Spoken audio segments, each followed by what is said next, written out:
Hey, this is Darren with Audio Designs and Custom Graphics in Jacksonville, Florida. Working on a 2025 Tundra Hybrid Platinum.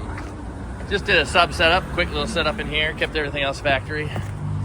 Behind the seat, we did a Audio Dynamics 2512, or I'm sorry, 2510. It's in a ported box. Ports over here. It's tuned to 37 hertz.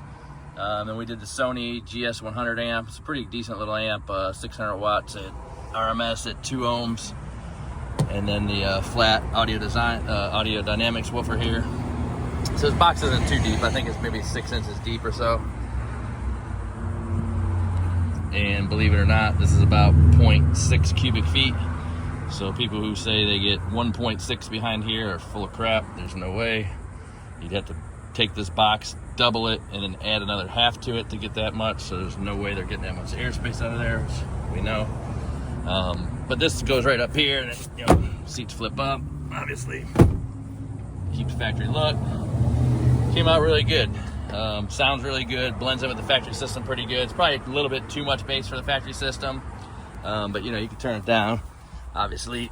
But you know, kept everything factory up front. Added that sub. So if you're interested in one, give us a call, 904-333-2322, or you can go online, audiodesigncg.com.